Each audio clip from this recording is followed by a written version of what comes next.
All right, welcome back to Careers in Cannabis. We're continuing our bud tending segment with my good friend Jason Scobie, and we're going to do a little hands-on bud tending, little sommelier action. We're going to go through some strains that Jason brought with us from his collective and talk about why people buy them and why he recommends them.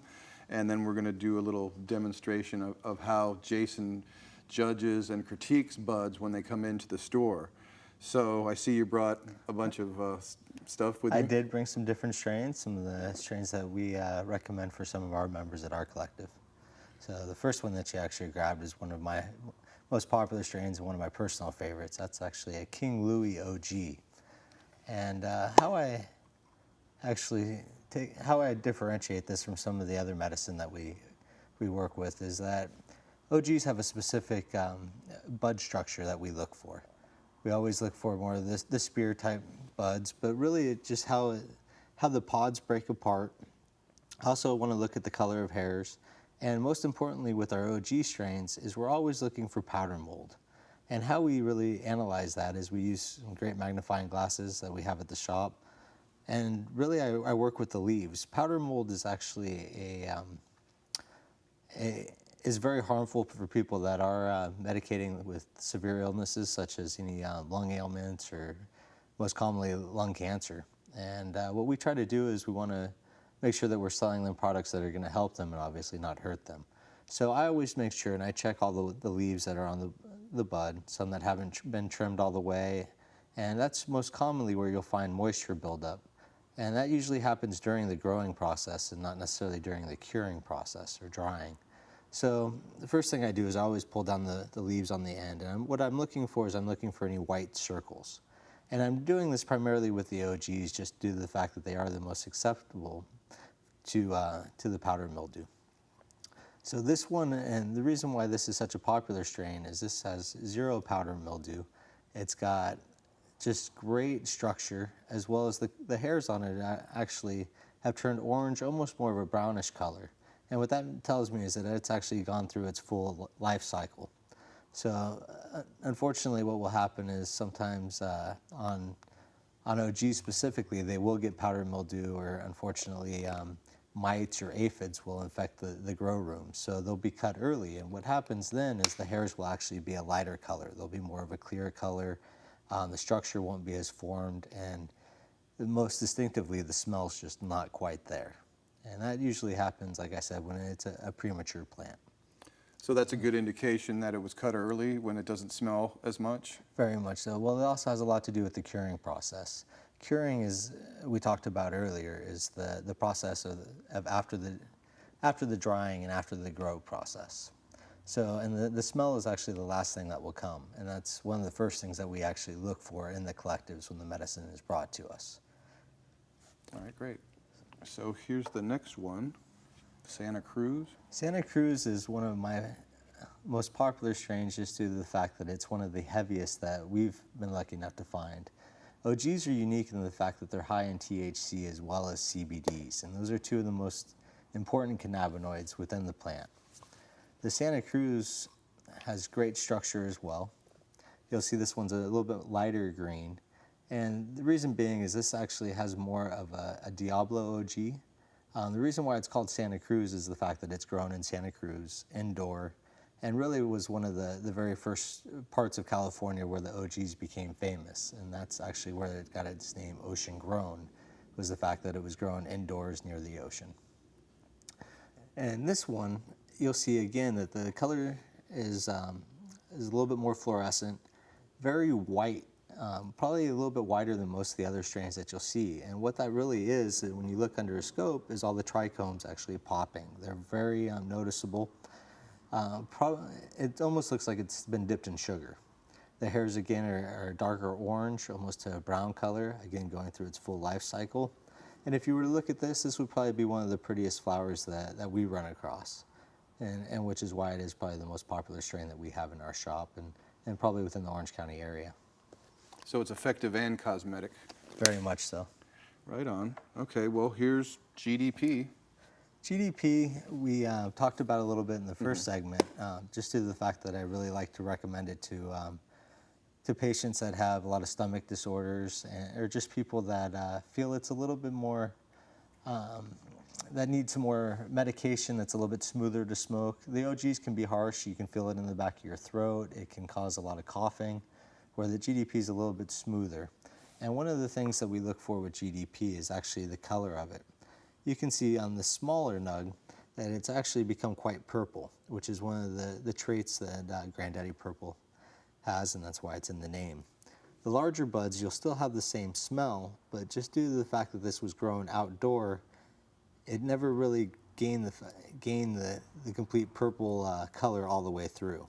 It does have the orange hairs that I was looking for, but when you do break it apart, with a really top-notch Granddaddy Purple, I would like to see it all the way through. This one actually turns green, which tells me it was probably a little bit premature, didn't go through its full life cycle as much as we'd like to see, and probably not going to be a grade A Granddaddy Purple. This would probably be more of a B to B minus sample.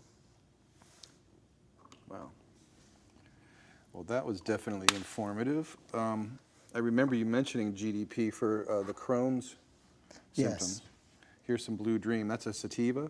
Blue Dream is actually a sativa hybrid, and it actually comes from a blueberry haze. It's a blueberry and a haze cross. Haze is a sativa, which is why a lot of people really put the Blue Dream under the sativa label. Where you actually look at it, it was actually originally developed from the DJ Short blueberry, as well as the haze cross back in the mid-90s. It's become very popular in Southern California, well, as well as Northern California.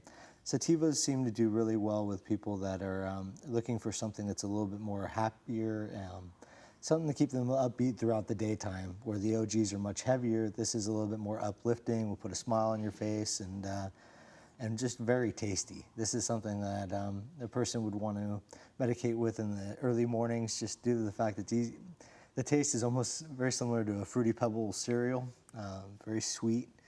And it's a very interesting strain in the fact that it actually does have a blue tint to it, and that comes from its blueberry background from the genes. You'll also find that they also will be very sugary and very frosted as well, would be the term that we use.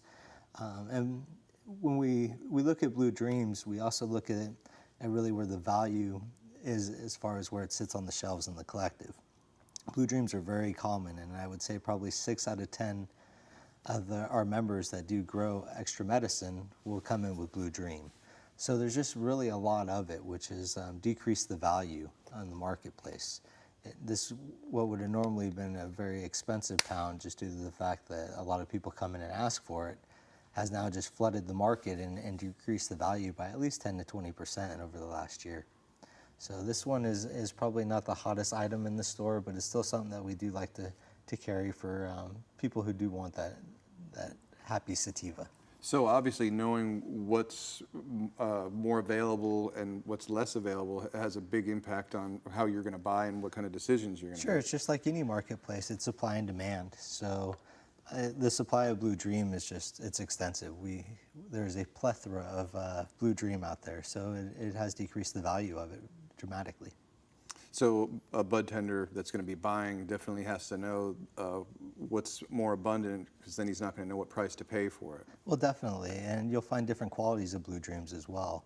Just ran across one yesterday that was an outdoor Blue Dream, and originally, last year the value would have been somewhere around the $2,500 a pound mark, and with the amount of indoor Blue Dream, we now seen that drop to under $2,000 a pound, because you can now find the indoor A-quality Blue Dreams for between $2,500 and $2,700 a pound. Wow. Okay, here's, is that J1? This is J1, and what J1 is, it's a Jack Herer back cross with a skunk #1, which makes this a little bit unique of a strain, because Jack Herer is actually a skunk cross. This is one of the most popular strains and fans with both indica and sativa lovers. J1 has a sweet smell, again a very sweet taste, very similar to a Blue, sweet in the fact it tastes like candy, but still has a little bit more of an earthy flavor and a little bit heavier than your traditional Blue Dream. So it is considered probably one of the most popular strains in the world. And it was originally developed back in the mid-90s as well. a little bit after the Northern Lights craze. Great. NC? This is actually NL. This is NL. for Northern Lights. This was the very first hybrid ever created. It was created really? in 1989. Wow, that's beautiful. And this is a 50-50 hybrid. It was developed from an Afghani, which is a pure indica, and a skunk number 1, which is a pure sativa. So what makes this strain unique is it has a different high than most others. It's, like I said, being a 50-50, it's neither too uppity or too much of a downer strain.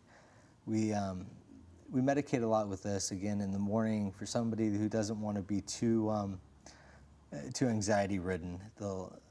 I like to medicate with this just because it's a very comfortable feeling. And Northern Lights has a great taste, and the smell is very similar to a Parmesan cheese. This one is grown indoor, has great color, probably some of the orangest hairs you'll find on any strain. They almost glow. And just great bud structure, somewhat loose, not dense like you would find in an outdoor. This one, they used a perfect amount of CO2. It's got just really breaks apart very well, and probably one of the best smoking medicine out there. And those are some of the strains I brought out of. Wow, that from is our a shop. great selection. How many strains do you usually like to carry in your shop? At this shop, we have roughly about 35 to 40 strains at any given time. I would say probably about 25 of those would be A-quality strains, where we do have some compassionate strains available as well. So how many of those are OGs? 7 OGs, and out of those, 5 would be what I would consider A-quality or top shelf strains. 2 would be compassionate. They are grown outdoors.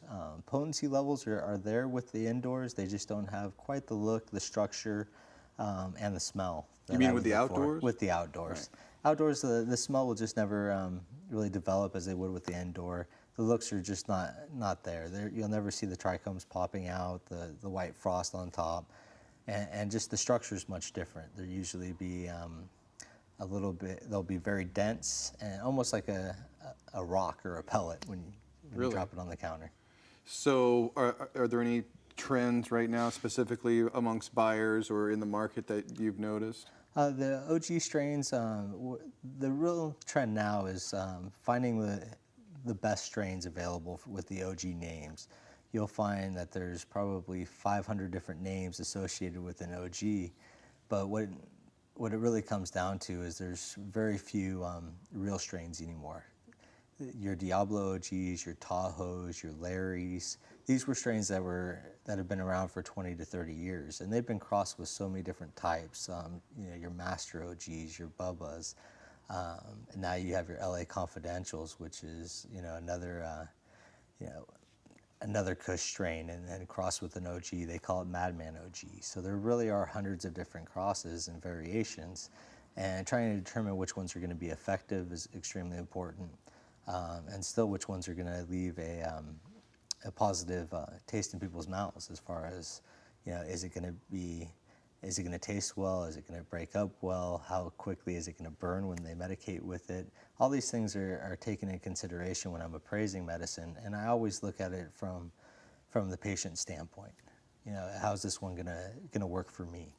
And I think that's one of the reasons why when you look at medicine, you have to look at it more than just the value. You have to look at it, on how you would like it if you were medicating with it, and that's what determines a lot of it. And that's why the outdoors, there just really isn't as large as demand for it now, because very few people are enticed to go find an outdoor strain. Everybody's looking for indoor, either soil or all organic strains, and indoor strains. So still your top dollar would be your indoor ocean-grown strain.